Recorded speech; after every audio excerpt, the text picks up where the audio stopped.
All right, yes, sir, yes, sir. We are back. This is Joubert Caston and Mr. Kevin Odo himself, aka the Legend. Um, we are back. We're doing actually a more impromptu live episode for all you guys today. I literally just texted Kevin about 15 minutes ago. I said, "Yo, bro, what are you doing?" He said, "Hey, chilling." I said, "Man, you want to get live?" He said, "Let's get it." Yup, let's do it. Man, so what's happening with you, bro? Man, talk to me. Not much, man. Just staying busy, trying to navigate all these loans and all this stuff going on in our industry right now. Obviously, stuff's been pretty crazy for us with all the changes going on. On the good side, we've seen rates drop over the last couple of days, so that's been helpful. Buyers are liking that, and we're hoping that trend continues because it's about time. Nice. When officially did rates start dropping? Was that just recently? Yeah, just recently, I would say, over the past week or so, they've been steadily declining for the most part. We had a little tick up today, but yesterday we had some inflation data come back lower than expected.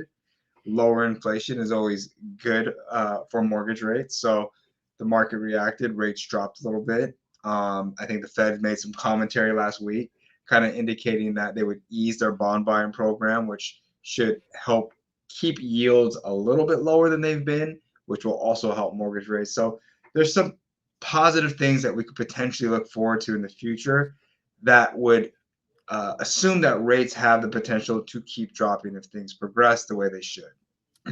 Oh, nice. Believe that. And we Yeah. all love in our industry and in our profession, we all love to hear that. Believe that. Yes, sir. Yes, we do. Nice. So, you know, we wanted to come in here, and like I said, it was very impromptu. Yeah. Kevin and I hit each other up, and basically the importance of what we're doing here is because we know that there's a lot of changes that's about to go on. I Mhm. believe they pushed that July date back, right? Was then they Yeah, I pushed think it it's back. August now, mid-August sometime. Yeah. Right. So we want to make our next couple videos that we're doing specifically for the buyers. We're going to include some seller information in here too, but for the buyers, because for someone like myself, I really do feel like there's a time crunch between now and August. And if you're really on the fence right now, this is the time to act before the major changes come. What do you guys say about that, bro? Yeah, I think, honestly, the sooner you get in real estate, the better. I think home values are going to continue to rise. I don't really see a big crash coming. I feel like if rates do drop, I feel like that's going to bring even more buyers in the market. So, obviously the commission stuff is going to bring some changes, but really, if you're ready to buy right now, I don't really see the potential or the benefits in waiting a month or a year or however long you think you may need for whatever you're waiting for. Yeah. Yeah, I totally agree. And today's topic, ladies and gentlemen, is how much can I afford to buy?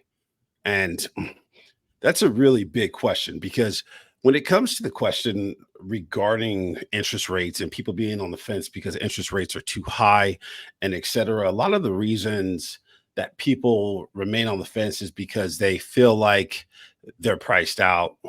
And essentially, a lot of the times, from what I'm used to, people don't even go the route to figure out and find out if they actually could afford to pay the price of the home, right? Whatever that mortgage rate is. They just, mass media is a huge contributor to this, but a lot of people hear interest rates are high, and I feel like it really detours them for actually taking the first step and, figuring out if they really can afford to buy. Yeah. I think you're right. But they really just need to dive in. I mean, the first step is getting pre-approved. It's really just like a free financial checkup from a lender, just basically looking at your income, your assets, your credit, giving you suggestions on what you could do to maybe improve your credit or to improve your eligibility for certain loan types or for certain homes. So um, usually doesn't cost a thing to get pre-approved or just even look at your options, but it'll really give you some valuable insight on where you stand, what you qualify for, or what you need to do to qualify for a certain amount. Nice. So how does one determine, and how does your end determine for that person how much they can actually afford to buy? Okay, so that's a great question. So there's like really two parts. One is the most that I can qualify to buy for, right? There's mortgage underwriting guidelines, and we're bound to certain rules. For example, like for a conventional loan, the max debt to income ratio is 50%, meaning that if you make 10 grand a month, your payment with all of your other debts couldn't really exceed $5,000 a month. You make 10 grand, your debt's five, that's a 50% debt to income ratio, right? But most importantly, it goes down to what the buyer can afford. We not only look at what we can qualify you, but we want to know what your maximum payment you feel comfortable paying with. What is the maximum amount of cash you feel comfortable contributing towards your down payment and closing costs? And then we're going to work together to really formulate a plan that fits your budget, not necessarily ours. Nice. So, you know, there's a lot of different contributing factors that I definitely want to throw into that because like I said, going back to the interest rate, being a first time home buyer within the last couple of years, I definitely did realize the the extreme commonalities between owning a home somewhat and renting. Now there's so many different variables in owning a home that you don't have to worry about when renting, of course. But Mm-hmm. I felt like the payments were very parallel. Right. Yeah. I feel like, especially in this market, like if you look at rental prices now, rental prices are damn near, if not a little bit more, if not a lot more than what a mortgage payment is. Yeah. I mean, for me personally, it depends on how much you put down. I think if you put very Yeah. little down, your mortgage is probably going to be more than your rent. But generally speaking, that's kind of always been the case. You've seen people with low rent and they look at the mortgage, it's a little bit more. But what they don't really consider is every year that rent can go up around 6% on average, right? So even though your rent might be less than your mortgage right now, 5 years from now, it won't be. And maybe that mortgage payment is going to be even higher than what you could have locked in today. So I've had plenty of people do that. They sit on the fence. They say, "Hey, Kevin, I can't buy. Like my rent's only $1,000. I've been here for 10 years. My landlord's great." Well, if they would have just bought 10 years ago, they'd find themselves in a much better financial position now. So it's really not good just to compare what you're paying in rent to what you could be paying in a mortgage, even if it is more, because you're actually building equity and making an investment when you're buying a house. When you're renting, you're not necessarily making that investment or building any equity. Right. And just to throw that out there, I know people see on social media the comparisons between rent and buy. There's a lot of different posts out there about, hey, it's better to buy than rent.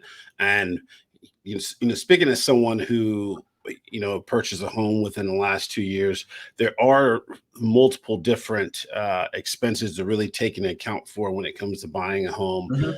than renting, of course, right? Because you actually own it. You're the landlord, you're the everything.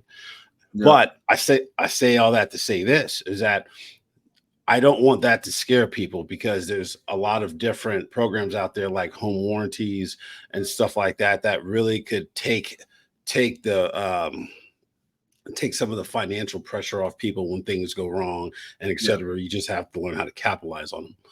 But Hmm. there are a lot more variables that you really have to look into when it comes to buying a home and how much you can afford, just based off the type of house you're trying to buy, right? If you're trying to buy something that's older, that's been around for a long time, 9 out of 10 times it's going to be a little bit more expensive. You might get a lot more lot. You might get a lot more, what am I going to say? You might get something that has a little bit more character to it.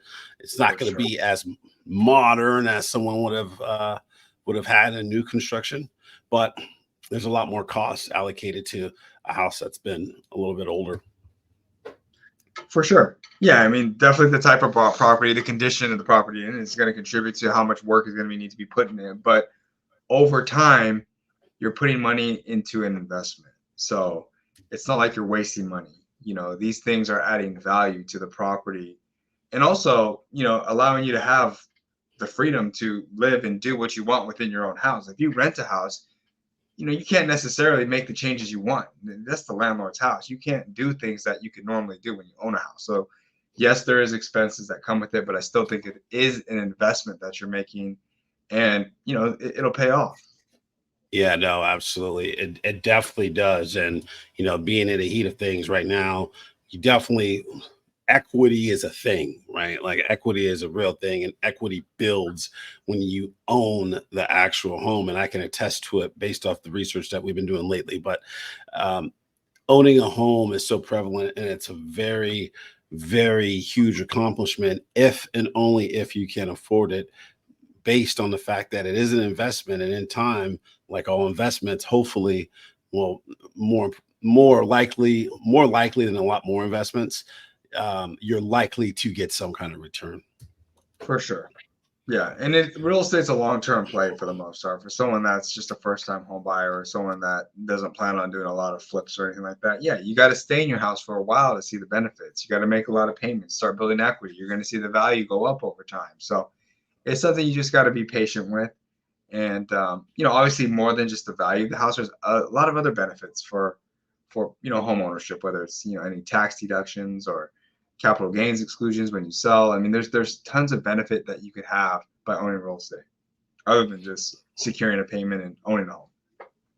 Right. So, and I don't want to put the pressure on you right now. Let's just talk very hypothetically, ballpark number, you know, plus or minus whatever it may be. If somebody goes, "Hey, how much can I afford?" and they're looking to buy a $500,000 to $600,000 house, and they've got relatively good credit with with a good down payment, how much in today's market are they looking to spend monthly on that house?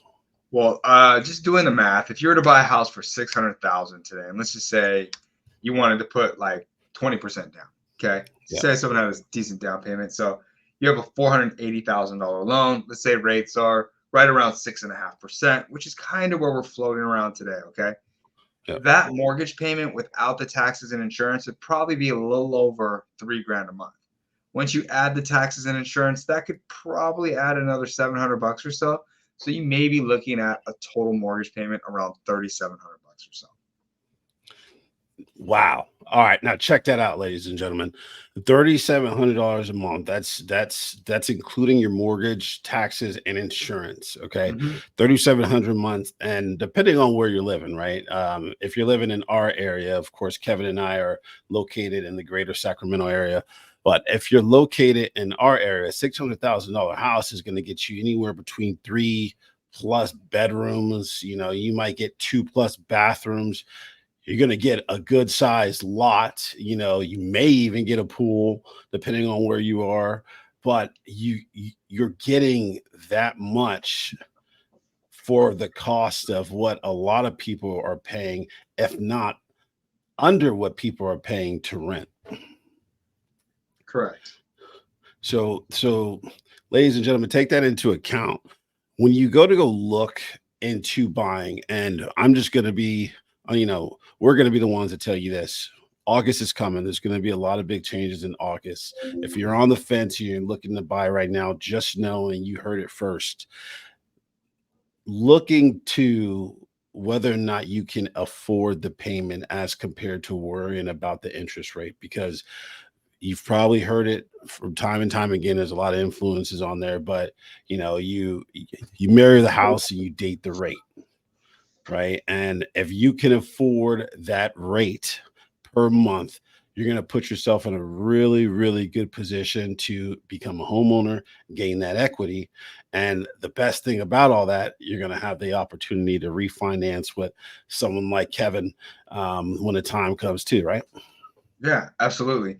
And even if the payment is a little too high for you right now, depending on the property, if it's been on the market for a while, if there's some room for negotiation, we have permanent and temporary rate buy downs. There's things that we could do to help, really lower that payment for you. So, for example, if you wanted to do a 2-1 buy down, which means your interest rate would be 2% below the start rate for the first year, 1% below the start rate for the second year, you would probably be needing a credit of close to 11 grand. So if you know, Jubera was able to negotiate an $11,000 seller credit for you, well, instead of getting a 6.5%, you'd get a 4.5% for the first year, a 5.5% for the second year, And then for the third year on out, you'd be at your 6.5%. But just in that first year, your payment would be lower by about $600 a month. And in that second year, you'd save about $300 a month. And anytime during that first 2 years, if interest rates were to drop, you'd be eligible to refinance during that time period. And any unused portion of that temporary buy down credit that was issued, you would get that back towards the principal balance. So nothing goes to waste. So that being said, even if you are afraid the payments may be too high, there are alternatives out there to help you get a lower payment if you need it. Yeah. I absolutely could attest to that because Kevin got us the 2-1 buy down, and of course I negotiated with the realtor at the time. But the 2-1 buy downs for first time home buyers are huge.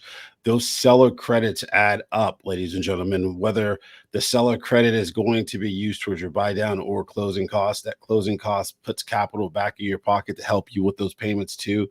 So either or, there's ways, like Kevin just said, to lower that payment. So, whatever you get when you get pre-approved and you lock in, there's definitely still ways that your team, like Kevin and I, or whoever you may work with, could still go out there and go to work for you in order to help that monthly payment come down. Mm-hmm. So definitely reach out.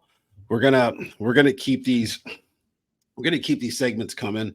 Like I said, this was very impromptu, but within 2 minutes of literally hitting my brother Kevin up, he shot me an email with so many different topics that we're going to go over in the weeks to come. That's going to give you guys so much valuable content. And once again, the importance of all this is because major changes are coming. So you guys stay tuned, rock with us. If you have any questions whatsoever, you've got our informations at the bottom of the screen. Down below where you see our names, you're going to see a ticker. That ticker is going to give you, my number is going to give you Kevin's direct line. That's not the 800 number, but not the 800 number below his name. So you guys reach out to us. Kevin is, I can't begin to tell you guys how much of a legend this guy is. He's always, he's always there for you. He's available, and he's literally the best because he goes the distance for every single one of his clients. And I can attest to everything. Appreciate that, Joe. Yeah. Yeah. So take the first step, reach out. If you think that you can be close to buying, but you're still sitting tight on that fence, you got these two guys right here that could help get you off, you know what I'm saying? Get you off this, especially before those major changes come in August. So stay tuned, keep rocking with us, guys, because we're going to keep coming back for you guys. All right. Yes, sir. Well, brother Kevin, thank you for coming on so quick. You and I got a lot more shooting to do, and yeah, man, thank you for your time. Yeah, man. Thanks for having me. Look forward to the next one. All right, guys. All right. Thanks.